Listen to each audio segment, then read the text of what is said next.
Hi everyone, let's take a look at the following. Given a displacement function, s of t, which equals to t cubed minus 6t squared plus 9t, where t, which stands for time, is greater or equal to 0, when is the particle slowing down? Step 1. Any particle is slowing down when the product of velocity and acceleration is negative.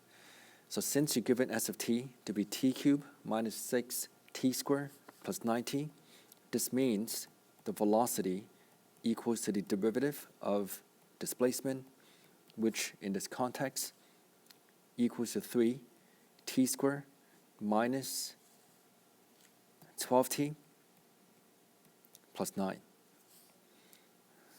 To find acceleration, again, this equals to the derivative of velocity or the second derivative of displacement.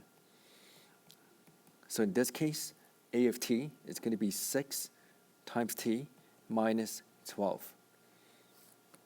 When you take the product of v of t and a of t, this equals to 3t squared minus 12t plus 9 times 6t minus 12. And again, because the object's going to be slowing down, this has to be less than 0.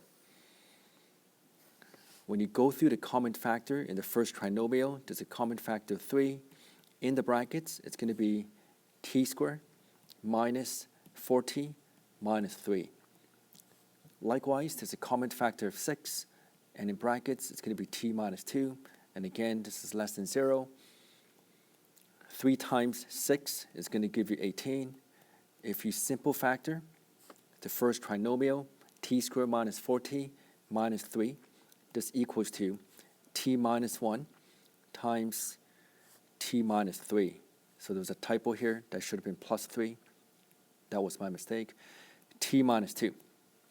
Now, again, be very mindful when you draw this number line, if all you have are the anchor points, that is not enough.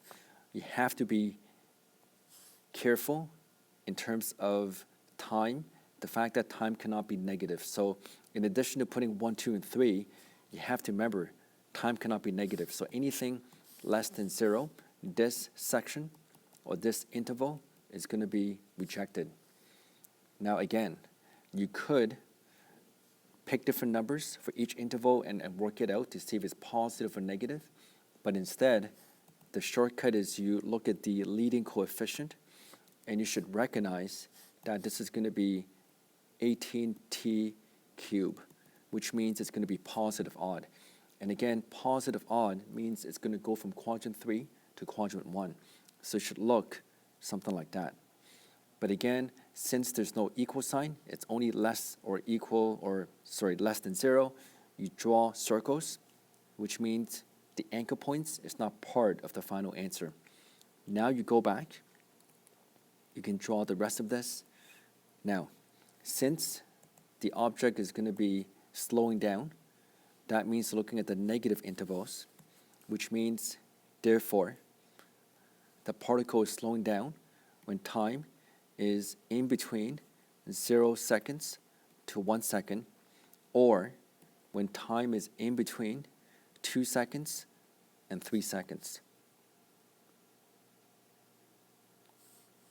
Now, you got to be careful. There's one more thing you want to double check.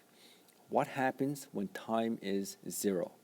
So, if you plug in time to be 0, this is going to be 18 times negative 1 times negative 3 times negative 2, and this is still going to be a negative number. So the number 0 is still part of the final answer. So you can draw a dot here, which means the final answer is actually time in between 0 and 1 seconds, including 0, excluding 1, and the second part remains unchanged. Time is between 2 seconds and 3 seconds. I hope this makes sense.